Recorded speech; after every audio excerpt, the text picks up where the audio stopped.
আগামী 2 বছর এসএসসির কোনো রকম সম্ভাবনা দেখা যাচ্ছে না। গত 6ই আগস্ট সুপ্রিম কোর্টের হিয়ারিং ডেট থাকলেও যে আউটকাম উঠে এসেছে, যে প্রতিক্রিয়া বা যে পরিস্থিতি আমরা লক্ষ্য করলাম, সকলেই বুঝতে পারছি ভোট হলেও এসএসসির কোনো হওয়ার সম্ভাবনা নেই, কেস হলেও এসএসসির কোনো হওয়ার সম্ভাবনা নেই, আর আন্দোলনের ক্ষেত্রে তো নয়ই। তাহলে কেন বলছি? দেখুন, আজকের আলোচনা কিন্তু তাই বলে এই নয় আপনাদেরকে হতাশ করা, আপনাদেরকে ডিমোটিভেট করে দেওয়া। আপনারা নিজেরাও অভিজ্ঞ, আপনারা নিজেরাই বুঝতে পারছেন পরিস্থিতি কোন দিকে এগোচ্ছে। আপনারা নিজেরা নিজ দায়িত্বে নিজেদের ব্যক্তিগত চিন্তাভাবনার মধ্য দিয়ে কিন্তু এই বিষয়গুলো গ্রহণ করবেন।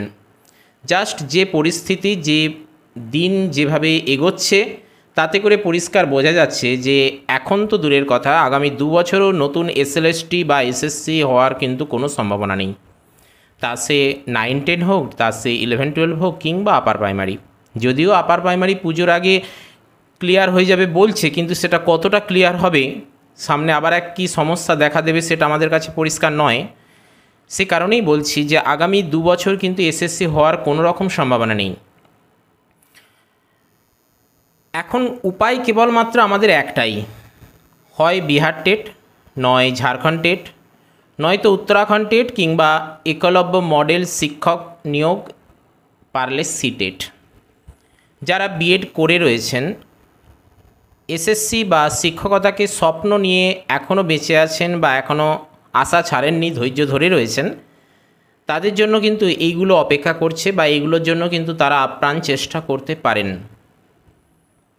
যা পরিস্থিতি এখন, নতুন এসএলএসটি কবে হবে তার কোনো সম্ভাবনা নেই, বরং যে এসএলএসটি হয়েছিল 2016 সালে, সেখানে কতটা স্বচ্ছতার সঙ্গে হয়েছিল, কতটা দুর্নীতি ধরা পড়েছে, সেগুলোই এখন প্রধান বিষয়। তারপরে দুর্নীতি ধরা পড়ার পর তাদের আবার পানিশমেন্ট, যারা দুর্নীতিগ্রস্তভাবে চাকরি পেয়েছে তারা আবার নতুন করে হয়তো পিটিশনার করবে, রিভিউ পিটিশন করবে, কী যে করবে তার তো ঠিক নেই। আর 2024-এর 22শে এপ্রিল হাইকোর্টের ডিভিশন বেঞ্চ থেকে যখন আমরা ফাইনাল আউটকাম পেলাম, যেখানে 25,753 জনের চাকরি বাতিল হলো এবং সেই সঙ্গে সেই শূন্য পদে নতুন করে পরীক্ষা নিয়ে নতুন করে নিয়োগ করার নির্দেশ, এবং পাশাপাশি যারা এই দুর্নীতির সঙ্গে জড়িত তাদেরকে ডেকে জিজ্ঞাসাবাদ করারও নির্দেশ দিলেন, তখন কিন্তু আমরা সকলেই আশ্বস্ত হতে পেরেছিলাম এবার বোধহয় নতুন এসএলএসটি হতে চলেছে, এবার বোধহয় দুর্নীতি মুক্ত নিয়োগ হতে চলেছে, এবার আমরা নতুন করে পরীক্ষা দিতে পারবো। কিন্তু তারপরে যেভাবে সুপ্রিম কোর্টের দিকে এগিয়েছে, এবং প্রথমের দিকে সুপ্রিম কোর্ট যতটা এখানে প্রাধান্য দিয়েছিল বিষয়টাকে, সারা দিন যাবৎ হিয়ারিং করা, তারপরে আবারও নতুন হিয়ারিংয়ের ডেট দেওয়া, কিন্তু তারপরে সামার ভ্যাকেশান এসে গেল। সামার ভ্যাকেশানের পর আমরা ভাবলাম যে 16ই জুলাই হিয়ারিং হবে, তাতে করে আমরা একটা ভালো কিছু আশা করতে পারি বা আশা করেও ছিলাম। কিন্তু তারপরে কোনো না কোনো ইস্যুতে সেটা ডিলে হয়ে গিয়ে আবার 6 আগস্ট, আবার 6 আগস্টের পর আগামী হিয়ারিং ডেট দেওয়া হয়েছে। তার মানে এই নয় হিয়ারিং ডেট দেওয়া হয়েছে বলেই সেদিন থেকে চূড়ান্ত শুনানি শুরু হয়ে যাবে এবং তারপর ফাইনাল জাজমেন্টের দিকে এগিয়ে যাবে, তা কিন্তু নয়। সুপ্রিম কোর্টে, হাইকোর্টে যতদিন টাইম লেগেছিল তার থেকেও কিন্তু বেশি সময় লাগবে, এমনটাই কিন্তু মনে করছে বিভিন্ন বিশেষজ্ঞ মহল। আমরা আইনজীবীদের কথায় যদি লক্ষ্য করি, তাহলে কিন্তু সেখানে যেমন আমরা একটা আশ্বাস পেয়েছিলাম যে দুর্নীতি ধরা পড়ে গেছে, সাদা কাগজ জমা পড়ে গেছে, এবং সেই সাদা কাগজের কিছু কিছু হয়তো প্রকাশ্য করা হয়েছে, আমরা দেখেছি।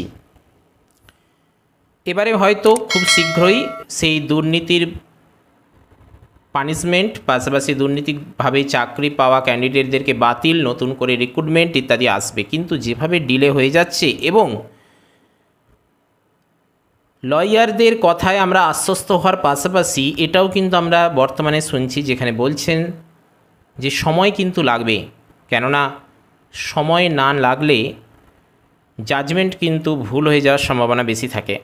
জাজমেন্ট সঠিকভাবে আসতে গেলে কিন্তু সময় নিয়ে ধীরে সুস্থে পর্যবেক্ষণ করে ইনভেস্টিগেশন করে তবেই কিন্তু জাজমেন্ট করা যায়। এটাই নাকি আদালতের নিয়ম, এবং মহামান্য বিচারপতিরা এইভাবেই কিন্তু বিচার ব্যবস্থাকে চালিত করে আসছেন। কিন্তু সেটা তো আমরা প্রত্যেকেই সম্মান করি, কিন্তু বয়স যে পেরিয়ে যাচ্ছে স্যার, এবারে এই দিকটা কে দেখবে? কেননা ফাইনাল আউটকাম আসুক, ন্যায় বিচার হোক, সেটা আমরাও চাই, কিন্তু সেই ন্যায় বিচার কমপ্লিট হওয়ার পর যখন নতুন রিক্রুটমেন্টের নির্দেশ প্রধান বিচারপতি দেবেন বা বিচারপতিরা দেবেন, তখন যে বয়স পেরিয়ে যাবে স্যার, তখন কি হবে?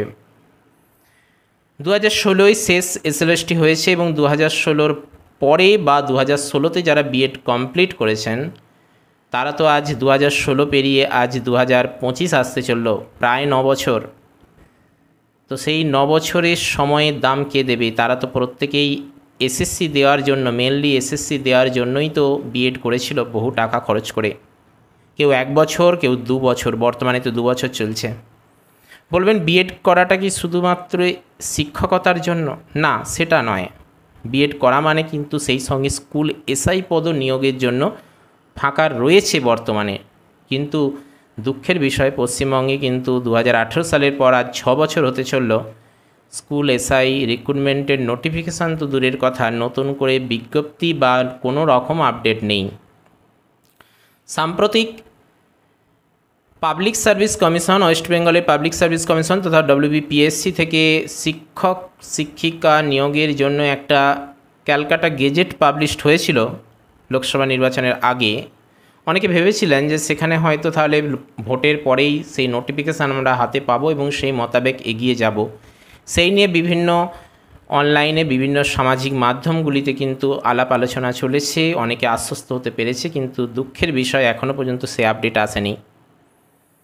সুপ্রিম কোর্ট যদি এই ব্যাপারটা লক্ষ্য করে একটু দ্রুততা নিয়ে আসে বিচার ব্যবস্থার ক্ষেত্রে, তাহলে ক্যান্ডিডেটরা অনেকটা উপকৃত হতে পারে।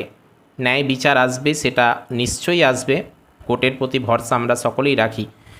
কিন্তু যদি সেই ন্যায় বিচার আসার পর দেখা যায় বয়স অনেকের পেরিয়ে যাচ্ছে, যাবেও নিশ্চয়ই, কেননা দীর্ঘ আজ 9 বছর হতে চলল নিয়োগ নেই, সেগুলো কি হবে? সে নিয়ে কিন্তু সরকার এখনও পর্যন্ত তৎপর নয়। বিচারপতিরা বা হাইকোর্টের পাশাপাশি সুপ্রিম কোর্ট যদি এই ব্যাপারটা একটু বিবেচনা করে দেখেন, তাহলে কিন্তু অনেকেই উপকৃত হতে পারেন। তবুও বলবো, বিএড যদি আপনার কোয়ালিফিকেশান থেকে থাকে, আপনি যদি বিএডের কোয়ালিফিকেশান নিয়ে শিক্ষকতার জন্য অপেক্ষা করেন, তাহলে কিন্তু অবশ্যই আপনাকে বিহার স্টেট পরীক্ষা, নয়তো ঝাড়খণ্ড টেট বর্তমানে ফর্ম ফিল আপ চলছে, নয়তো উত্তরাখণ্ডে ফর্ম ফিল আপ চলছে, এগুলোর মধ্যে আপনারা আবেদন করতে পারেন। যদিও কথা উঠছে যে ওখানে ডোমিসাইল লাগু আছে, সেই বিষয়গুলো আপনাদেরকে খেয়াল করতে হবে, খেয়াল করে আপনাদেরকে প্রিপারেশন নিতে হবে। টেট পরীক্ষা পাস করলেই চাকরি নয় প্রথম কথা, কিন্তু এই টেট পরীক্ষা পাস না করলেও কিন্তু চাকরিতে বসতে দেওয়ারও সুযোগ নয়। একলব্য মডেল স্কুলে শিক্ষক নিয়োগ হয় মাঝে মাঝে, সেগুলো আপনারা একটু খোঁজখবর রাখতে পারেন। আমাদের চ্যানেলে যুক্ত থাকলে সেগুলো আপডেটও আপনারা পাবেন, আমরা সেগুলো দিয়ে থাকি। পারলে সিটেড রেগুলার হচ্ছে, কেন্দ্র সরকারের সিটেড রেগুলার হচ্ছে, সেগুলোতে আপনারা অংশগ্রহণ করুন। এই সিটেড পাস করলে আপনারা যে কোনো রাজ্যের কিন্তু টেট পরীক্ষা আর আপনাকে দিতে হচ্ছে না, সরাসরি সাবজেক্টের পরীক্ষা দিতে পারবেন। ওয়েস্ট বেঙ্গলে প্রতিটা স্কুলই এখন বন্ধ হওয়ার মুখে, শিক্ষক নেই বললেই চলে, কিন্তু তথাপি শিক্ষা দপ্তর থেকে নিয়োগের ব্যাপারে কোনো রকম আপডেট এখনও পর্যন্ত দেয়নি। যদিও নতুন করে রিক্রুটমেন্টের ক্ষেত্রে কোনো রকম আইনি বাধা নেই, সেটা আমরা অভিজিৎ গঙ্গোপাধ্যায়ের মুখ থেকেই শুনেছি। অভিজিৎ গঙ্গোপাধ্যায় মহাশয়ের কথা প্রসঙ্গে একটা কথা আমাদের মনে পড়ে, সেটা হলো যখন অভিজিৎ গঙ্গোপাধ্যায়ের কাছ থেকে সুপ্রিম কোর্ট কেসটা সরিয়ে দেয় বা তার রায়কে স্টে করে দেয়, তখন কিন্তু গঙ্গোপাধ্যায় মহাশয় একটা কথা বলেছিলেন যে সুপ্রিম কোর্ট যুগ যুগ জিও। ঠিক তখনই আরেকটা কথাও তিনি বলেছেন, যেটা আমাদেরকে কিন্তু নানাভাবে মনে করিয়ে দিচ্ছে। সেটা হলেও আপনারা হয়তো সকলেই শুনে থাকবেন, যে তিনি বলেছিলেন যে সুপ্রিম কোর্টে সময় কিন্তু আরও দীর্ঘ লাগবে, যেটা আমি 6 মাসের মধ্যে ক্লিয়ার করে দিতে পারতাম, যে কেস আমি 6 মাসের মধ্যে সলভ করে দিতে পারতাম, কিন্তু সুপ্রিম কোর্ট সেখানে 7 বছরের বেশি সময় নিতে পারে। যারা রাস্তায় বসে রয়েছে তাদেরকে হয়তো আজীবন আমৃত্যু রাস্তাতেই বসে থাকতে হতে পারে। জানি না আজকের যে পরিস্থিতি, বর্তমানে যে দিন আসছে, যেভাবে দিন এগোচ্ছে, তাতে পরিস্থিতি সেই সত্য না হয়ে যায়।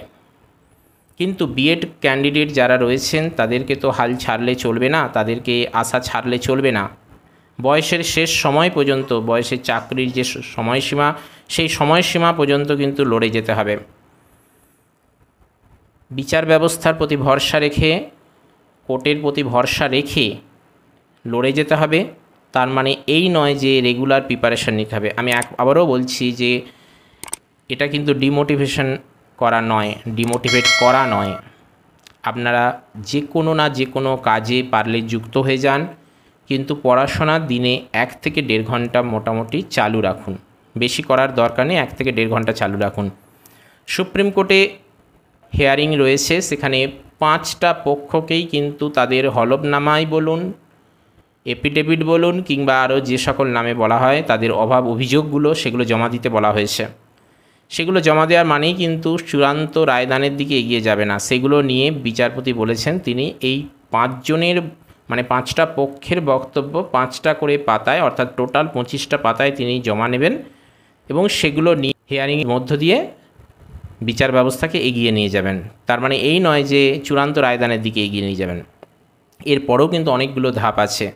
যে নির্দেশ তিনি দিচ্ছেন সেটা কিন্তু 5টা পক্ষের মধ্যে প্রত্যেকেই কিন্তু অক্ষরে অক্ষরে পালন করছেন না। কোনো না কোনোভাবে গাফিলতি, কোনো না কোনোভাবে সময় কাটিয়ে দিয়ে আবারও কিন্তু সময়ের জন্য অনুরোধ করবে এবং হাইকোর্ট পাশাপাশি সুপ্রিম কোর্টও কিন্তু সেই নিয়ম মেনে তাদেরকে সময় দেবে। এই মাধ্যমেই কিন্তু কেসটা ডিলে হতে হতে 2 বছরের বেশি চলে যাবে। হাইকোর্টে 22শে এপ্রিলের পর যে সুপ্রিম কোর্টে আপিল করা হয়, পিটিশন দেওয়া হয়, তারপরে কিন্তু সামার ভ্যাকেশন পড়ে যায়। সেখানে কিন্তু 1 মাস ছুটি। আবার সামনে আসছে দুর্গাপুজোর পূজা ভ্যাকেশনের ছুটি। এই ছুটি দুবার কাটাতে কাটাতে আবার ওদিকে 26শে আছে বিধানসভা নির্বাচন। এইভাবেই কিন্তু কেস পিছোতে এতটাই সময় যাবে। আবার শুধু এটাই নয়, এটা কিন্তু চাকরি বাতিল মামলা, এটা কিন্তু নতুন রিক্রুটমেন্টের মামলা নয়। চাকরি বাতিল হবে, তারপরে যদি নির্দেশ দেন যে নতুন করে রিক্রুটমেন্ট করুন, বা সেটাই যে আউটকাম আসবে সেটা যদি সরকারকে নাড়া দেয়, সরকারকে যদি নির্দেশ দেয় যে আপনারা নতুন করে রিক্রুটমেন্ট করুন, এত ভ্যাকেন্সি কেন, তারপরে কিন্তু রিক্রুটমেন্টের সম্ভাবনা আসবে। অর্থাৎ বিষয়টা কিন্তু একেবারেই এলোমেলো একটা ব্যাপার। আর আজকের আলোচনাটাও সেজন্যই অনেকটা এলোমেলোভাবেই আমরা আলোচনা করছি। বলবেন যে জাস্ট গল্প করে কেটে গেল, সেটাই করার জন্য আজকের এপিসোডে এসেছি। এগুলোর মধ্যে কোনোটাই কিন্তু এখন হবে না বললেই চলে আগামী 2 বছর, অর্থাৎ নতুন করে SLST, নতুন করে স্কুল SI, নতুন করে আপার প্রাইমারি বলা হচ্ছে দুর্গাপুজোর মধ্যে কমপ্লিট হয়ে যাবে, কিন্তু সেটা প্রতি বছর দুর্গাপুজোর আগেই কিন্তু সেটা কমপ্লিট হয়ে যাওয়ার কথা বলে। এই দুর্গাপুজো কেটে গেলে সেটা কিন্তু 1 জানুয়ারির মধ্যে হয়ে যাওয়ার কথা বলে। আবার ওদিকে দেখবেন সুপ্রিম কোর্টের যে প্রধান বিচারপতির আন্ডারে এই কেসটা রয়েছে, DY চন্দ্রচূড় মহাশয়, তিনি কিন্তু নভেম্বরের দিক করে রিটায়ার হচ্ছেন। তাহলে তারপরে আবার সেই কেসটা কার আন্ডারে যাবে, কার এজলাসে যাবে, কিংবা যদি প্রধান বিচারপতির এজলাসেই থাকে তাহলে যিনি আসবেন তার কাছে আবার ওই কেসটা যাবে, তিনি আবার বিবেচনা করে আস্তে আস্তে দেখবেন সময় লাগবে। তাই আপনারা হতাশ না হয়ে অন্য কোনো কাজে পারলে যুক্ত হন। প্রিপারেশান দ্রুত নয়, জাস্ট দিনে 1 থেকে 1.5 ঘন্টা জাস্ট প্রিপারেশান ধরে রাখার জন্য যেটুকু সেটুকুই পড়াশোনা করুন। আর চ্যানেলকে লক্ষ্য রাখুন, চ্যানেলের সঙ্গে যুক্ত থাকুন, সাবস্ক্রাইব করে রাখুন। যে আপডেটই আসুক সেগুলো আপনাদের দেব, চিন্তা নেই। হাইকোর্টের পাশাপাশি সুপ্রিম কোর্টও তো তার ন্যায় বিচারকেই নিশ্চয়ই দেবে, ন্যায্যতাকেই মান্যতা দেবে, সততার পথেই এগিয়ে যাবে। দেখা যাক, এখন নিরুপায় তো আমরা, কিছু করার নেই, জাস্ট অপেক্ষা করা ছাড়া কিন্তু আর উপায় নেই, দ্বিতীয় কোনো পথ নেই। অপেক্ষা করুন, ধৈর্য হারাবেন না, একটু একটু করে প্রিপারেশান চালিয়ে রাখুন, অন্যান্য কাজেও মন দিন। তো চলুন, আজকের এপিসোড আপাতত এই পর্যন্তই। No more today. ভিডিওটি ভালো লাগলে লাইক করার পাশাপাশি প্রয়োজনদের সাথে শেয়ার করবেন। চ্যানেলে নতুন এসে থাকলে কিংবা পুরনো ক্যান্ডিডেট এখনও পর্যন্ত সাবস্ক্রাইব করে না থাকলে অবশ্যই সাবস্ক্রাইব করে অল নোটিফিকেশানটি অন করবেন, কেননা আপনাদের উৎসাহই আমাদের এগিয়ে চলার একমাত্র পাথেয়। তো চলুন, আজ আপাতত এই পর্যন্তই। No more today. দেখা হচ্ছে পরের এপিসোডে। জয় হিন্দ, বন্দে মাতরম।